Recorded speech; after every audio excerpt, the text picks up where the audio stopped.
Episode 1. The First Message.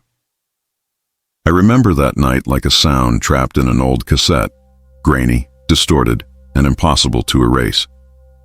It was 3:07 a.m. when my phone lit up on the bedside table. The screen read, "Voicemail received, no missed call, just a message." At first, I thought it was a system glitch. My phone plan had expired weeks ago and no one ever called me anymore. Not since my mother died. But something inside me, a cold tug in the stomach, made me press play. The sound started with static, the kind that hums between radio stations, then a breath, shallow and trembling. Then her voice, "Eli, don't pick up when it rings again." I froze. It wasn't similar. It was her, every tremor, every syllable, the way she used to say my name when I had nightmares. I replayed it again and again. Each time the voice grew weaker, more distant, as if being pulled underwater. But there was something else underneath. A faint rhythm, like the sound of knuckles tapping wood. I boosted the volume. Tap, tap, tap. Pause, tap. 4 knocks. The same pattern I used to use when I came home late. Our secret signal so she'd know it was me. I dropped the phone. For a long moment, I just stared at it, lying face down on the floor, still humming with that quiet electric pulse. My apartment was silent, too silent. Then, the air shifted. A soft vibration buzzed through the wooden floor like a heartbeat. And then the phone lit up again. Incoming call, unknown, no number. Just that word.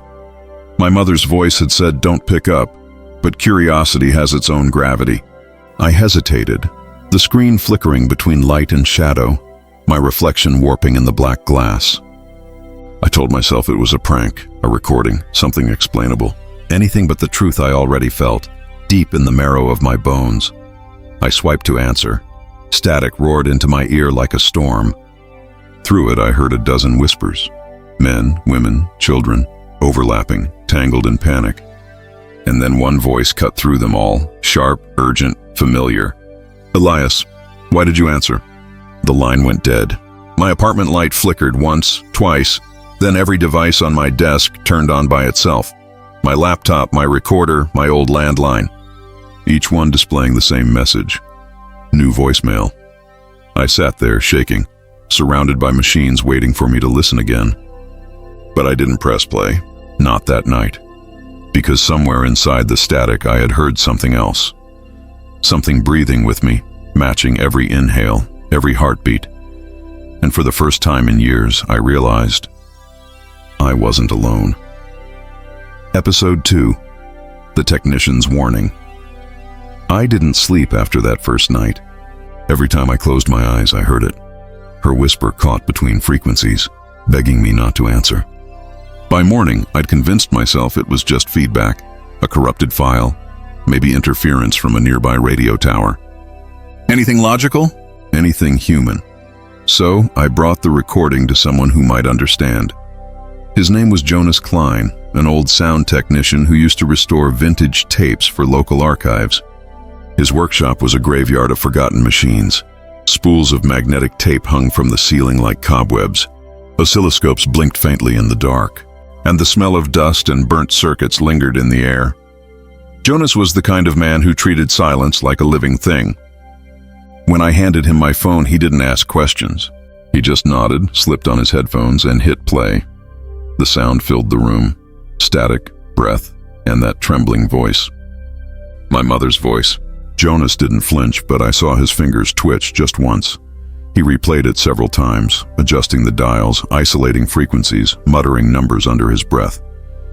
Then he froze. This isn't right," he said. He turned the monitor toward me. The waveform was strange. Not random noise, but patterns. Rhythmic, deliberate. Almost like speech compressed inside static. Jonas amplified the lower spectrum. The speakers groaned, the air thickened, and beneath it, a faint murmur surfaced, a crowd whispering in sync. Thousands of overlapping voices repeating one thing, over and over. "Answer, answer, answer!" My skin turned to ice. Jonas pulled the plug from the speaker. "This isn't from any normal line," he whispered. "The source is using a frequency not registered on Earth." I laughed, a nervous, stupid laugh. "You mean interference, right?" He shook his head. "No, every transmission we've ever made, radio, cell, satellite. They exist within measurable bands. This one, he pointed at the screen, his hand trembling. This one sits in the void between frequencies. It shouldn't exist at all. I didn't know what to say. Then he asked me something that made my stomach drop. Has your phone been ringing again? I nodded. At the same time, 3:07 a.m. Jonas stood abruptly, unplugging cables, shutting off machines like he was trying to erase something. Don't answer. Ever again. That's not your mother calling. I asked him why, but he was already at the door, sweat darkening his collar. Because whatever's on the other end, he whispered, it's not calling to you. It's calling through you. That night, I locked my phone in a drawer, but at 3:07 a.m., it started to ring again. Not one call, dozens, each one from unknown. Each one leaving a voicemail. And though the drawer was closed tight, I could still hear it vibrating inside, beating in rhythm with my pulse, as if something alive was trying to break through the signal. Episode 3. The Girl from Room 213. By the third night, I'd stopped pretending I could ignore it. The phone was a living thing now, trembling, humming, whispering through the wood of my desk. Every night at 3:07 a.m., it left me another voicemail, and every morning, against my better judgment, I pressed play. The third message wasn't like the others. No static, no breath, just a child's voice. Please. He's coming.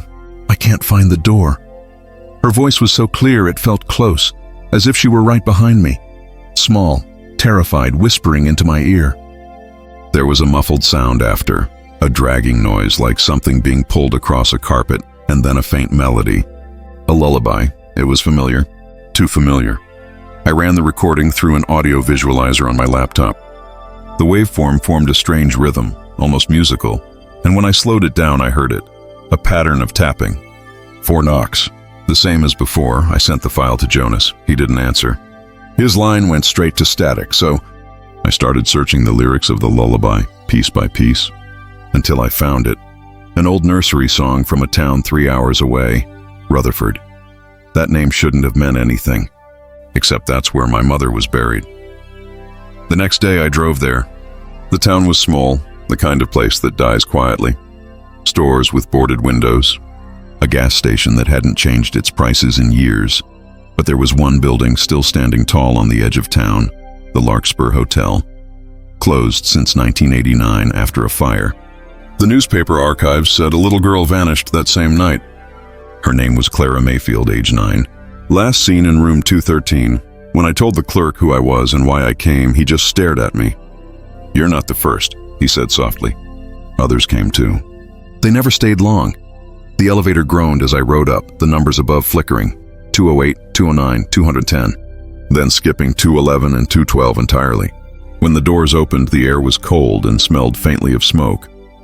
The corridor bent in an impossible angle, and at the end, a door with numbers carved by hand into the wood. 213. I pressed my ear against it. Silence. Then, a faint hum. The same lullaby from the voicemail. I turned the handle. It opened on its own. The room was empty, walls blackened by fire. But on the far wall, written in ash, was a message. Don't answer again. My phone vibrated in my pocket. I didn't want to look, but I did. New voicemail, 3:07 a.m., and just before it played on its own, I heard the little girl's voice behind me. He found me, Elias. Episode 4. When the clock hits 3:07. It's strange how quickly the human mind can adapt to horror. By the 4th night, I wasn't even surprised when the phone started to ring. I was expecting it, like a ritual, an appointment I never agreed to. 3:07 a.m., sharp. The screen glowed in the dark, pale light crawling across the ceiling. Unknown. I didn't answer this time, but the ringing didn't stop. It just kept going. For a full minute, then 2, then 5, until the sound, no longer came from the phone, but from everywhere. The walls, the floor, the hollow of my chest. And when it finally ended, there was the usual tone. One new voicemail. I played it, static again. But it wasn't random. The noise pulsed in rhythm, like a heart. Then, through the hiss, my own voice. Don't listen to me. It was quiet at first, as though coming from underwater. Then clearer, urgent. Elias, if you're hearing this, it's already too late. You can't stop it anymore. My skin tightened. That voice. It wasn't a recording I'd ever made. It was me, but older, hoarse, shaking. And behind it, the faint hum of something metallic, a faint beeping, like a hospital monitor. I replayed the message, isolating the frequencies like Jonas had shown me. Under the main layer, there was another track, hidden deep beneath the static. When I slowed it down, I heard myself again, whispering words out of sync. Look at the clock. I did. 7. The second hand wasn't moving. The room felt frozen, air thick, lights dimming without fading. And then I heard it, the same whispering chorus Jonas had discovered. Only this time, it wasn't coming from the recording. It was in the room, all around me. Voices overlapping, hundreds of them, echoing my own words. Every voicemail I'd ever played. Repeating, merging, collapsing into one sound. Elias, answer. The phone began to ring again, lying on the table beside me. I could see my reflection in the screen, but it wasn't copying me. It smiled when I didn't. The ringing grew louder, sharper, until it was more than sound. It was pressure, pain. The walls seemed to breathe with it. I grabbed the phone and screamed, "What do you want from me?" The line clicked, and I heard myself reply, "To remember." Then the call ended. I looked at the time again, 3:07 a.m. The second hand finally moved, but backward, and as it ticked, one slow beat after another, my phone displayed a new message. Not from unknown this time, but from Elias Ward, my own number. Episode 5. The Sound Engineer's Tape. The next morning, I drove to Jonas's workshop. I hadn't heard from him since the night he warned me not to answer again. His number went straight to static. Not voicemail, not disconnection. Just static. The kind of silence that hums like something alive. When I arrived, the shop door was open. The bell above it hung motionless, no sound, even as I stepped through. The air smelled like ozone and rust. Every monitor was dark, every reel of tape unspooled across the floor like veins. But in the middle of the chaos, one light still blinked red.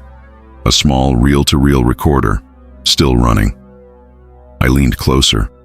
The tape hissed softly, spinning, whispering fragments of voices. I pressed play. At first, it was just Jonas, breathing heavily, muttering time codes. Then his tone changed, trembling, afraid.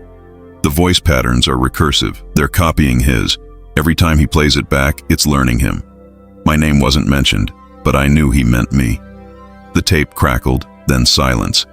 Then static. That same slow pulse. Jonas spoke again, quieter this time. I traced the origin. It's not coming from anywhere. It's looping back from the recordings themselves. Every time he listens, he opens the frequency wider. The tape distorted, screaming feedback swallowed his words. I pulled off my headphones. The sound didn't stop. It echoed from the walls. I turned the recorder off, but the reel kept spinning. That's when I noticed the scratches on Jonas's desk, carved deep into the wood. Numbers. 307 repeated over and over again, burned into the surface like scars. And beneath them, one phrase, "He hears us now." Something shifted in the corner of the room. I turned, but there was no one. Just the reflection of movement in the dark glass of the recording booth. Inside, the red light was still blinking. Rekai stepped closer. The booth door creaked as I opened it, the air thick with the smell of burnt dust and metal. On the microphone, a single drop of blood hung from the pop filter. Then I heard Jonas's voice again. But this time, it wasn't from the tape. "Elias." It came from the speakers. "Don't stop recording." The reel-to-reel suddenly reversed on its own, spinning backward. The whispering began again, hundreds of voices merging into one. When I listened closely, I realized every single one of them was me. They were speaking in layers, past, present, future, overlapping, chaotic, and beneath it, a faint pattern of knocking. 4 taps. The lights flickered once, then the tape stopped. On the recorder's small display, faint words began to appear. Not printed, but burned into the plastic casing. Play me at 3:07. That night, I took the tape home. It's sitting on my desk now, waiting. I haven't pressed play yet, but as the clock creeps closer, I swear I can hear it breathing. The slow hiss of magnetic film turning by itself, the faint sound of my own voice whispering from inside the reel. You're almost there. Episode 6. The Call Center of the Dead. The reel sat on my desk all day, still and silent, like it was waiting for permission to breathe. Every time I walked past it, I swore I could hear a faint hum, too low for machines, too alive for imagination. By midnight, I had already decided I wouldn't play it. By 3:06 a.m., I was sitting in front of it. Human curiosity is a sickness. When the clock hit 3:07, I pressed play. At first, nothing. Just a low hiss, like wind moving through metal. Then a voice, a woman, speaking softly. "Thank you for calling. Please hold." Her tone was calm, practiced, like a customer service line. I almost laughed. But then the background shifted. Hundreds of faint whispers overlapping, crackling, fusing into something dense. "We are waiting." It wasn't one voice. It was many, male, female, young, old, all speaking through the same mouth. The sound distorted until it became a vibration in my chest, a pressure behind my eyes. I turned the volume down, but it didn't matter. The sound wasn't coming from the speakers anymore. It was coming from everywhere. Then the line clicked, as if someone had picked up. "Elias Ward, identification confirmed." My throat tightened. "Who is this?" A pause. Then the woman's voice again, but this time brittle, trembling. "This is the after-call service. You have reached us through a recorded line. Please do not hang up." The room seemed to darken with every word. My laptop flickered to life on its own, screen filling with lines of code, audio waveforms looping endlessly. In the center, one phrase appeared again and again. "Inbound requests, 247. "They've been calling you," she said. "They're trapped between signals, voices with no receivers. You're the only one who can answer." The static thickened into a roar. I covered my ears, but the sound was inside my head now. Voices layered on top of each other, begging, pleading. "Call us back, Elias. Please, call me back. It's so cold here." I slammed my fist on the power switch, but nothing shut off. Instead, the lights flickered and every screen in my apartment lit up at once. My phone, my monitor, even the black TV. Each one showing the same thing. Incoming calls, 247. And then, all at once, they answered themselves. The air vibrated with overlapping screams, 1,000 voicemails bleeding into one, a chorus of dead throats echoing through the wires. And, beneath it all, I heard something else. Soft, rhythmic, human breathing. But it wasn't mine. Then silence. Every screen went dark. The tape stopped spinning. The clock read 3:08 a.m. I sat there shaking, surrounded by devices that no longer worked. Then the phone lit up one last time. New voicemail. One, unknown source.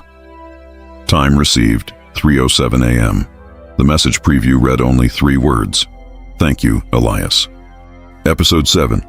The number that wasn't there. I didn't sleep that night. Maybe I haven't slept since. The message kept playing in my head on an endless loop. "Thank you, Elias." It wasn't gratitude. It was relief, like something had finally been answered. By morning, I made a decision that now feels like my first true mistake. I was going to call it back. The number on the screen didn't look like anything I'd seen before. No country code, no digits, just a long string of shifting symbols that seemed to flicker every time I looked at them, as if the phone was struggling to translate what it had received. When I pressed call back, the screen turned black. No dial tone, just a hum. It wasn't mechanical. It was alive. A low vibration, like something breathing through the line, then faintly, a click. Outbound connection established, a woman's voice again. The same calm operator tone from the last voicemail. "Please wait while we transfer your call." The hum deepened, turning into static.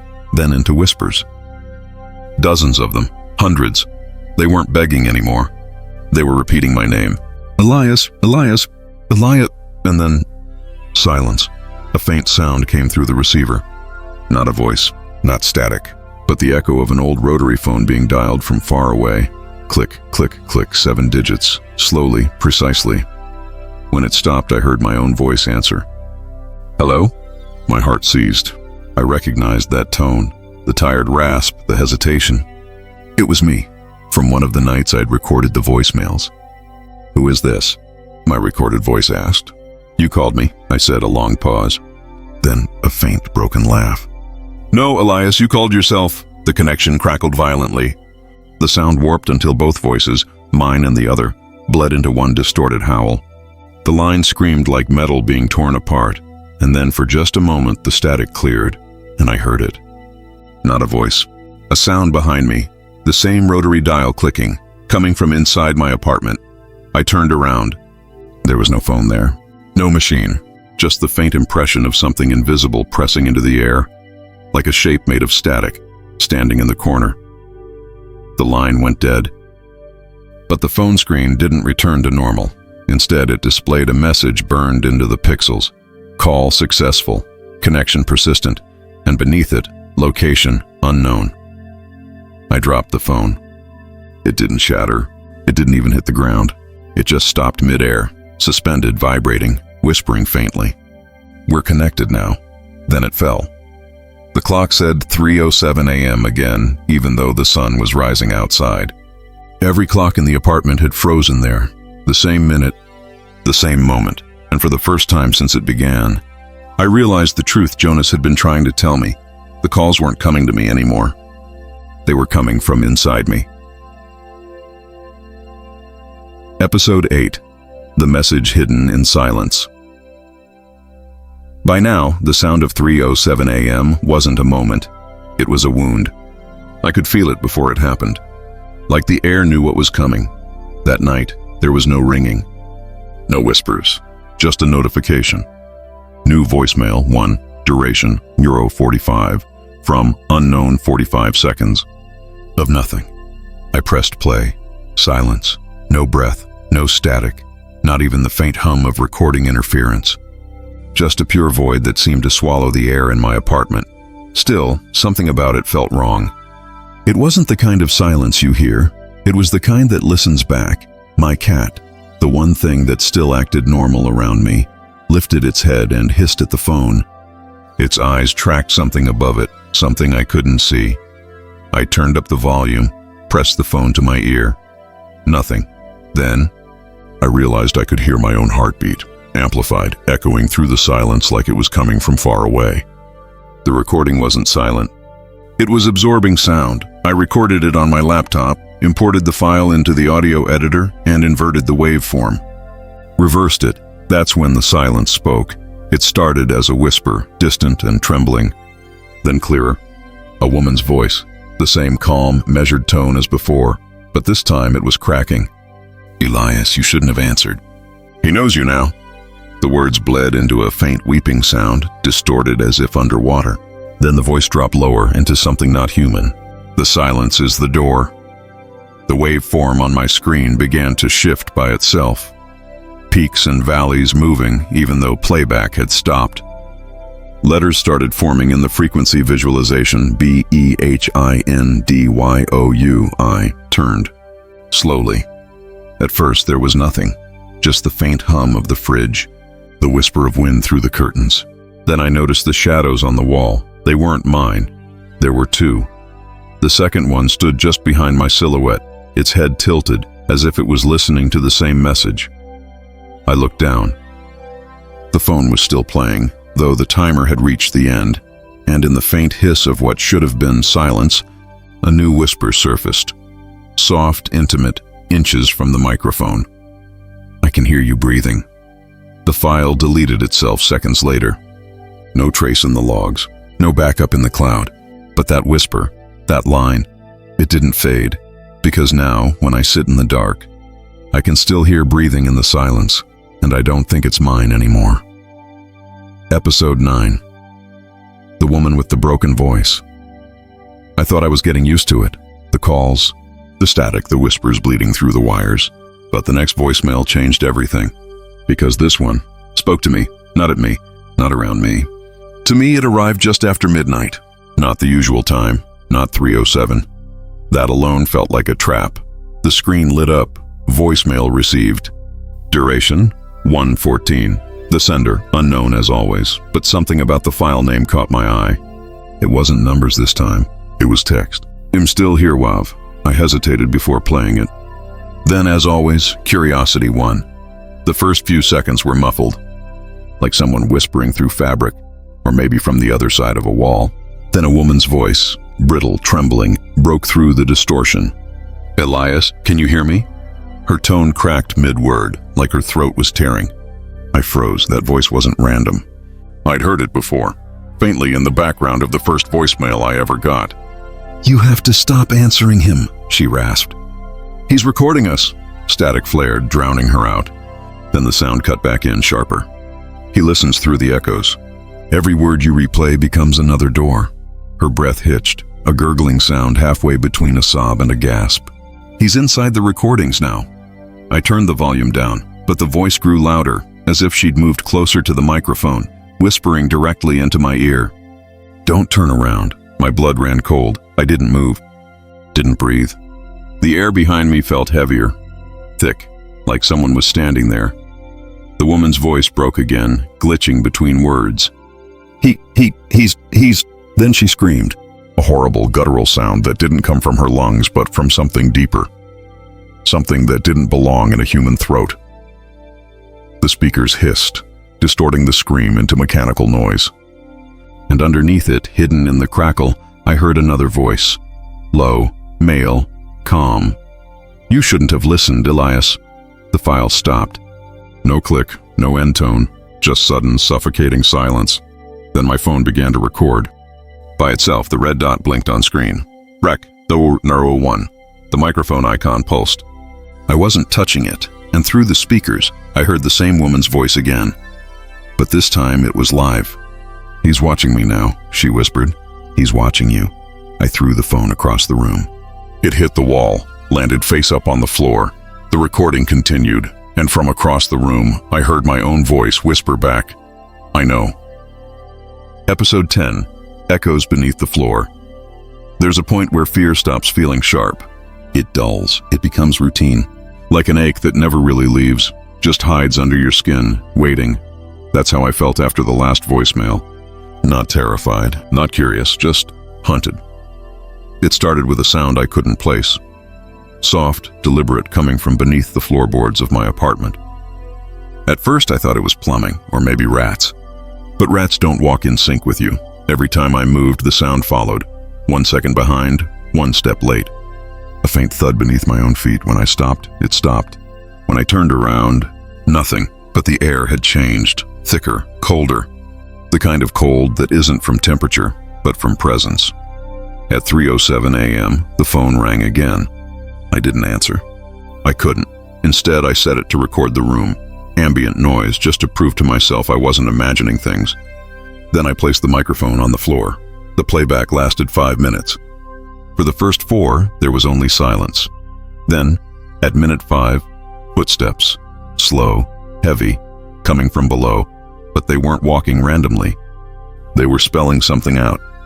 3 steps, pause, 7 steps, pause, 3 again, 7, 3. 3:07, the exact time of every voicemail. I pried one of the floorboards loose. Underneath was a crawl space, narrow, black, filled with the smell of damp wood and something older, something sweet like rot. I shone my flashlight down, and there it was. A small square tape recorder, the same kind Jonas used in his studio.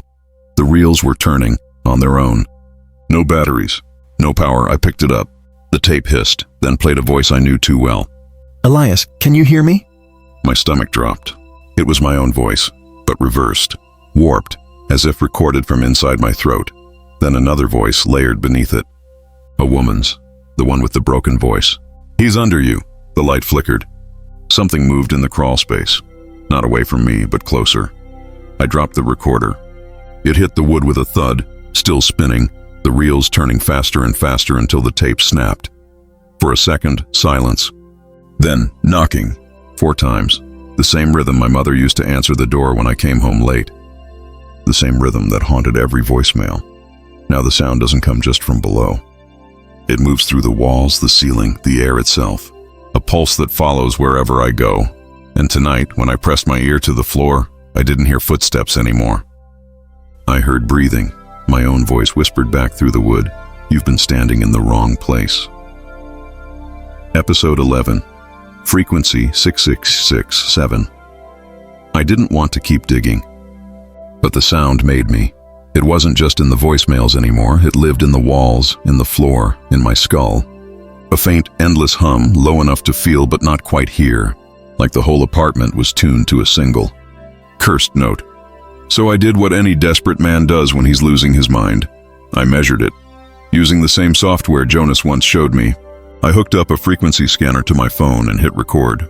The hum appeared on the screen, perfect, unwavering. 667 Hertz. The number pulsed steady like a heartbeat. Then something strange happened. The scanner glitched, then started cycling through archived data logs, as if something inside the system recognized that number. Hidden in the metadata was a reference code, Project Lament, 1967, U.S. Signal Corps. The documents I found later were redacted, half-burned, and never meant to see light again. But the fragments told enough of the story. Project Lament was a military experiment, an attempt to transmit human consciousness through electromagnetic resonance. Their theory, death wasn't an ending, just a change in wavelength. If they could find the right frequency, they could call the dead. They succeeded. Once. The report said all communication ceased 43 seconds after contact. The final recorded transmission from the operator. It answered back. It's not them. The experiment was shut down. The building sealed. But the documents noted something that made my blood freeze. Residual frequencies may persist near deceased participants. My mother worked at that base. She was one of them. That night I set up my scanner again. The 6666.7 tone was stronger now, bleeding into the red. And through it, faint modulation. A whisper threaded through the signal. I boosted the gain. Lias, my name, carved out of static. Follow the sound. The lights flickered. My speakers hissed, the sound warping until it became a chorus. Dozens of voices, all repeating the same phrase. Tune the wire. The apartment's lights went out. The only glow came from the scanner, now pulsing faster and faster until the wave flattened into a straight, unbroken line. No frequency, no sound, just a signal waiting for reply, and then my phone rang. Incoming call, 66.7 MHz. No name, no number, just the frequency. I stared at it for what felt like hours before I answered. A breath. A pause. Then my mother's voice, soft, distant, metallic. They're using your line now. The connection dropped. Since then, every electronic device I own hums the same tone when I turn it on. Every night at 3:07, the frequency spikes, and when I close my eyes, I can feel the vibration deep inside my bones, as if something on the other end of that transmission is tuning me back. Episode 12. The Child Who Knows My Name. By the 12th message, my sanity wasn't measured by what I believed, only by what I could still pretend not to believe. I'd stopped answering calls, stopped listening to new recordings. But the system didn't care. The messages came anyway, uninvited, undeniable. The latest one arrived just before dawn. No timestamp this time, no caller ID, just a title. For Elias, age 33, my blood ran cold. That was my exact age. I pressed play. A child's voice filled the room, clear, calm, and strangely familiar. "Hello, Elias." She spoke my name like she'd known it all her life. Not like a stranger, but like someone remembering. There was no background noise, no static. Just the sound of her voice, soft and deliberate, as though she were reading from a page. "I can see your desk. It's messy again. You haven't eaten today?" My hand froze over the keyboard. I looked around. No cameras, no open apps, nothing recording. But she kept describing things no one else could know. The cracked mug of cold coffee beside me, the flickering bulb above my head, the words half-typed on my screen. Then she began to read. April 6, 2022, 3:07 a.m. My heart stopped. That was a journal entry. A private one, saved on a hard drive that had never touched the internet. "You wrote," she continued. "Sometimes I feel like the static isn't outside. It's inside me. Like it's learning my shape." I tore open the drawer, grabbed the drive, plugged it in. The folder was empty. Every file gone. The girl's voice grew quieter, trembling. "He told me to say it, Elias. He said if I remember your words, he can find you." The lights flickered. The hum started again, low and pulsing beneath her words. "He likes when you write," she whispered. "He says it helps him grow." Then her tone changed, soft, pleading, desperate. "Don't stop writing, Elias. If you stop, he'll come for me instead." The recording glitched. Her voice fractured, overlapping, duplicating, multiplying until it filled the room. 100 versions of the same child whispering in unison. "He's reading over your shoulder." The playback ended. But from the speakers came one last tiny sound. A single breath, right beside my ear. "Thank you for listening, Dad." The recording deleted itself. My hard drive wiped clean, but when I opened a blank document, new words began to appear on the screen by themselves, letters forming, one after another. In the same steady, childlike voice from the message, it was writing for me, and the first line read, "Let's finish what you started." Episode 13, The One That Wasn't Me. You can convince yourself of almost anything if the alternative is madness, but when the voice on the phone is yours, your tone, your breath, your hesitation, there's nothing left to deny. The message arrived on its own again at 3:07 a.m., but this time, the timestamp in the metadata wasn't today. It was 2 weeks from now. The title, Final Draft. I stared at it for nearly an hour before pressing play. My voice came through instantly.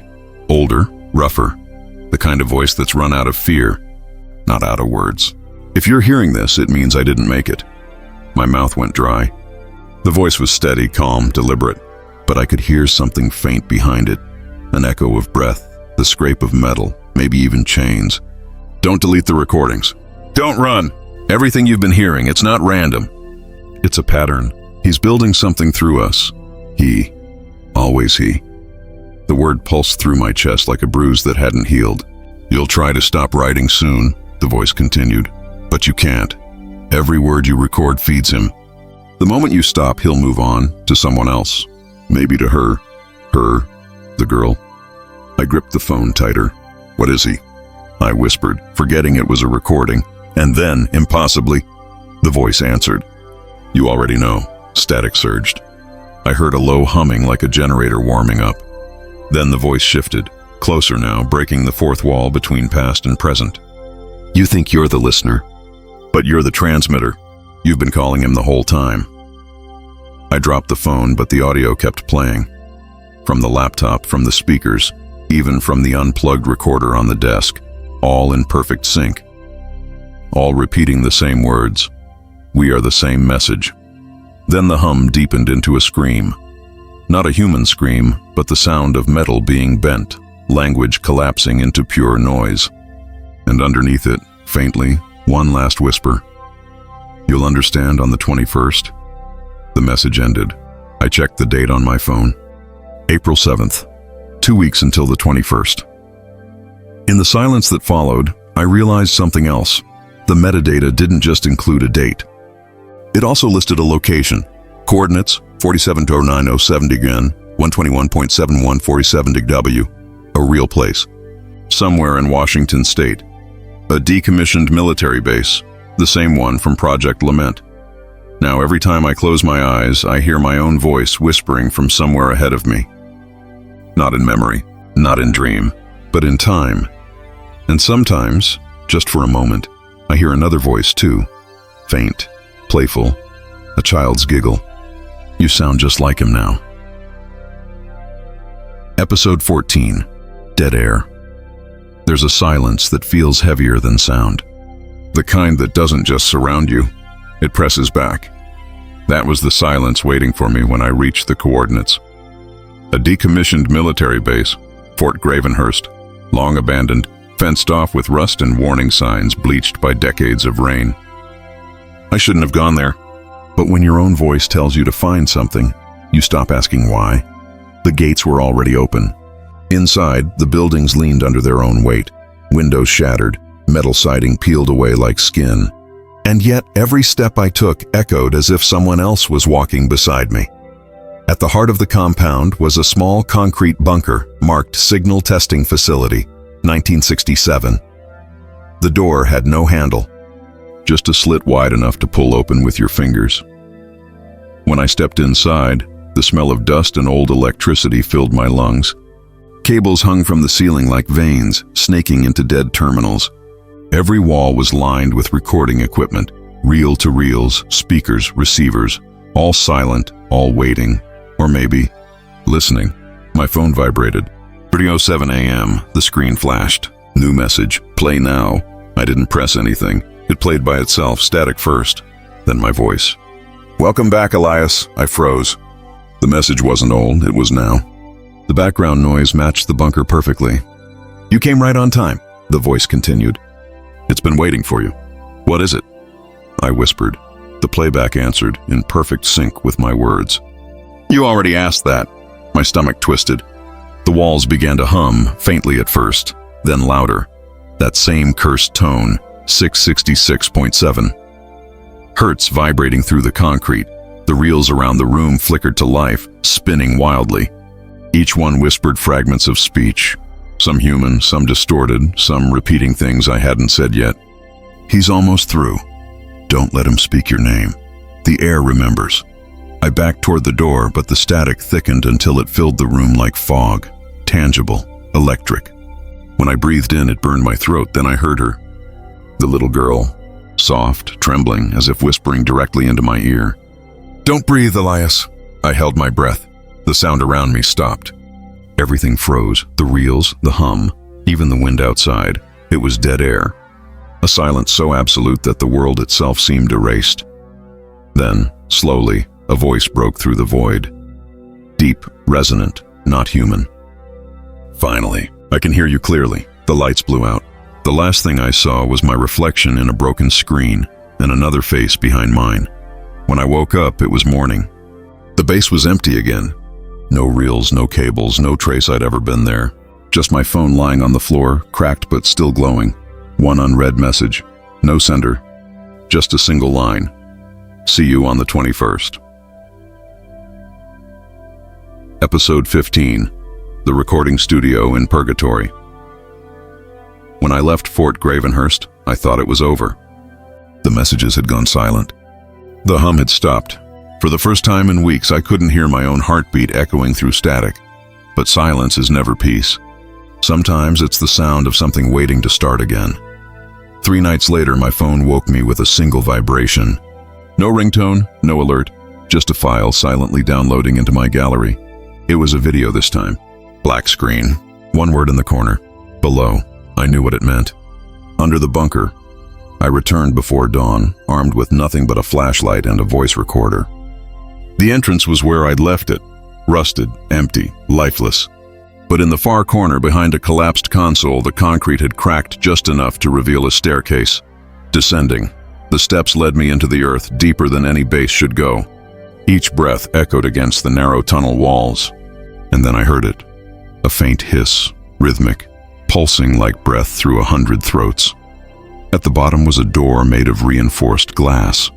Inside, a vast chamber, rows upon rows of reel-to-reel machines stretched into the dark. Thousands of them, spinning slowly, whispering to themselves. Each labeled with a name, a date, a time of death. And above the entrance, painted in peeling black letters, Recording Studio, Level 0. Purgatory. I walked between the machines, the sound swelling around me. Every reel murmured something different, a prayer, a plea, a confession. But as I listened closer, I realized they all ended the same way. Every voice whispered my name. Near the center stood one console still active, the light on its panel flickering weakly. A microphone waited beside it, dustless, warm to the touch. And next to it a chair. On the chair sat a tape, my handwriting on the label. Elias Ward, Session 1. I shouldn't have pressed play, but of course I did. The tape clicked. Then my voice, calm, distant, professional, filled the room. This is Elias Ward, recording test number 1. If anyone finds this, it means the studio still works. It means he's still listening. I froze. I'd never recorded that. Yet the voice was undeniably mine. A version of me that sounded resigned, older, almost peaceful. The reels don't just capture the dead, the recording continued. They record the living as they cross over. Static rippled through the air. The lights flickered, and then every machine in the room began to spin, in perfect sync, screaming through the speakers. Overlapping voices merging into one deafening chorus. Record, record, record. The microphone in front of me clicked on by itself. Its red light glowed, and in the hiss of static, a new voice whispered, "Your session begins now." When I stumbled back into daylight, hours had passed, or maybe days. My phone showed a new audio file. Session or 2 WAV timestamp 3:07 a.m. I hit play. It was the sound of me breathing. Right now. Episode 16, The Man Behind the Wires. When you listen long enough to the dead, you start to wonder if you ever really belong to the living. After that night in the underground studio, I couldn't tell anymore which sounds were real and which ones I'd already recorded. Every whisper in the wind felt like playback. Every breath sounded rehearsed, but one voice came through clearer than the rest. A man's voice, smooth, steady, too calm to be human. It started on a Wednesday, 3:07 a.m. Of course, no call this time, no voicemail. Just my phone turning on by itself, screen glowing white. A message appeared. "Hello, Elias. This line is two-way now." Before I could react, the voice began. It didn't come from the phone speaker. It came from everywhere. The walls, the floor, the metal of the chair beneath me. "You've done well," it said. "Most people hang up long before this point. Who are you?" I asked. The lights flickered in reply. They called me the operator. I recognized the name. It was buried in one of the old Project Lament documents. Primary technician, Operator 0. He was the one who first established the connection between frequencies. He was supposed to be human. "You're not supposed to exist," I whispered. A low chuckle vibrated through the air. "Neither are you, Elias, not anymore." I heard footsteps, not in the room, but inside the static. The frequency on my scanner spiked to 606.7 hertz again, peaking so violently the screen cracked. Then slowly, the outline of a man began to form in the flicker of light. A figure woven out of cables and darkness, his body shifting like smoke trapped in a current. Where a face should have been, there was only the faint shimmer of signal distortion. "Every voice you recorded fed the bridge," he said. "Every memory, every scream, every silence. You built the frequency strong enough to hold me." I stepped back. "Why me?" "Because you listen. Because you never hang up." The air thickened. My phone vibrated violently, screen flashing new messages one after another. Connected transmission complete, host found. "It's not about hearing the dead," the operator whispered. "It's about becoming them." The power surged. My devices turned on, laptop, recorder, the broken reel from Jonas's shop, all blaring fragments of my own voice. "This is Elias. Test number 1. Don't listen to me." "You already asked that." They looped, layered, merging into one endless hum. "Soon," the operator said, "there will be no difference between playback and reality. You'll speak and the world will echo back what you are." Then the signal cut. When I woke up, I was lying on the floor, bleeding from my ears. Every screen in the apartment displayed the same phrase, "Recording in progress." But the red light wasn't coming from my devices anymore. It was glowing faintly beneath my skin, and when I whispered into the darkness, I heard my own voice reply from somewhere inside the walls. "Keep recording. Elias, we're almost home." Episode 17. The Message Sent Backwards. There's a kind of madness that feels like clarity, when you've seen too much to doubt and too little to escape. That's where I am now, half here, half inside the signal. The operator isn't gone. He's in me. Every sound I make leaves an echo that doesn't fade. Every breath turns into static. And sometimes when I speak, I hear my words come back a second later, but changed, rewritten by something else. 3 days have passed since he appeared. At least that's what the clocks say. But I can't trust time anymore. It's not linear here. It loops, folds, rewinds. And last night at 3:07 a.m., it spoke through me. My mouth moved, but the voice wasn't mine. It said, "We are almost through. Then my phone began to ring, not one call but hundreds all at once. Each labeled outgoing, all to the same number, all from me. I wasn't receiving anymore. I was sending. I went back through my recordings looking for something, anything, that might tell me how to stop it. That's when I noticed the pattern. Every file name, every timestamp, every frequency, they weren't random. They formed coordinates, not in space. In time, each message pointed backward. Each one a breadcrumb trail leading to the first call, the one from my mother. I played it again, headphones trembling in my hands. Her voice was softer this time, thinner, like it had been worn away by the countless times I'd listened to it. Eli, don't pick up when it rings again. But then, something new, hidden under the static. You'll have to call me instead. My chest tightened. Was she warning me, or was she inviting me? I reversed the file. When played backward, her voice became clear, crystal, human, alive. If you send the message back, you can still stop him. For the first time in weeks, I felt something that almost resembled hope. I set up the recorder, rewired the signal, and began speaking directly into the static. My voice trembled, distorted, bleeding into the hum. Whoever hears this, if you're listening, stop the recording, destroy it. Don't let him use your voice. I spoke for exactly 1 minute. Then the room began to shake, lights flickering, frequency spiking to 66.7 hertz. The operator was trying to drown me out, but I kept speaking. I forced my words into the noise. This is not a story. It's a warning. And then, silence. The air itself went still, the hum fading like breath on glass. When I opened my eyes, every device in the room was off. My phone, my laptop, the recorders, all dead. Only one thing remained. On my screen, faint text began typing itself across the darkness. Message sent. Transmission received. But as I stared closer, I saw one more line appear beneath it. Recipient, unknown, incoming. Somewhere, someone just got my message. And I think they're about to answer. Episode 18. Final transmission. Every sound leaves a trace.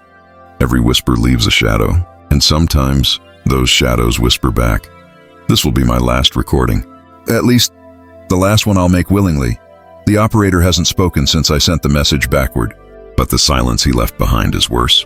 Because now it listens. It started the next night. All my devices powered themselves on, even the ones I'd destroyed. The broken recorder, the burned-out laptop, the cracked phone. They all lit up at 3:07 a.m., glowing faint red in the dark like open eyes. Every screen displayed the same phrase, transmission complete. Awaiting merge. I tried to unplug everything, but the hum came back, deep and low, vibrating inside my bones. My voice started looping from somewhere unseen, whispering lines I'd never spoken aloud. The signal needs a mouth. And then another voice joined, the child's voice. The girl from room 2 and 13. It's not over, Elias. You're the last line. The air turned thick, heavy, electric. A static fog poured out of the speakers, swirling around me until I couldn't tell what was air and what was sound. Through it, faint shapes began to form, silhouettes flickering like ghosts caught in bad reception.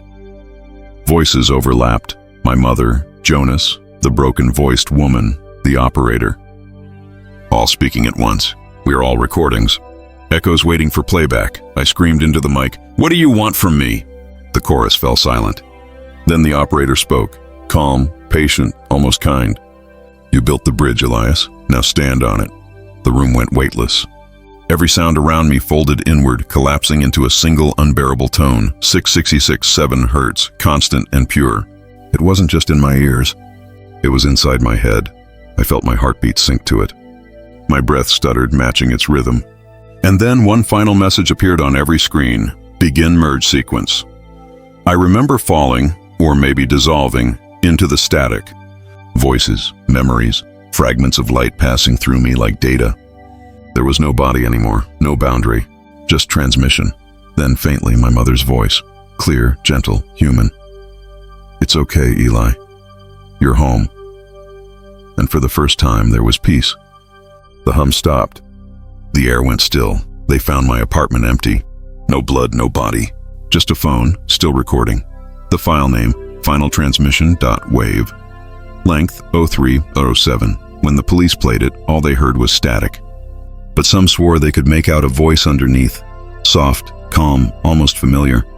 If you're hearing this, don't answer the next call, then a faint click. And the sound of breathing, not from the recording, from the listener's side. Epilogue. The listener. The phone was found wedged between the floorboards, still warm when the landlord picked it up. He said it vibrated once, softly like something exhaling. When the police bagged it, the screen blinked to life for a second. Battery, 0%. Signal, full. They didn't notice the clock. It read 3:07 a.m. Weeks passed before the phone reached evidence storage. By then, it had powered off completely, or so they thought. One night, a technician stayed late, cataloging case files. He was tired, half listening to the hum of fluorescent lights when he heard it. A faint tone, steady and low, rising from somewhere deep inside the metal drawers. He followed it. Drawer 47. The ward case. The phone screen glowed in the dark, cracked but alive, displaying a single message, one new voicemail. He hesitated, then pressed play. At first, only static, then amansvoice.com, slow, familiar. If you're hearing this, it means I made it through. The technician froze. The voice was distant, warping with interference. You don't know me, but I know you. You opened the line again. You're the new receiver. Something buzzed in his ear, the same low hum that once haunted Elias. The walls of the evidence room began to pulse faintly with sound. You don't have to be afraid, the voice continued. Every word you hear, every breath you take, it's just recording now. It's always recording. The phone flickered. The screen changed. Would you like to save this message? He pressed yes. And in that moment, everything went silent. The next morning, the security cameras showed the room empty. Only the hum of the air conditioner, soft, rhythmic, steady, filled the background. But if you turned the volume up, far beyond what human ears should tolerate, you could hear a faint whisper woven through the static. Thank you for listening. Then, a click, the sound of a new voicemail notification. Time received, 3:07 a.m., and somewhere, across the endless hum of the living and the dead, a voice began to ring again, patient, familiar, eternal. Hello, is anyone there?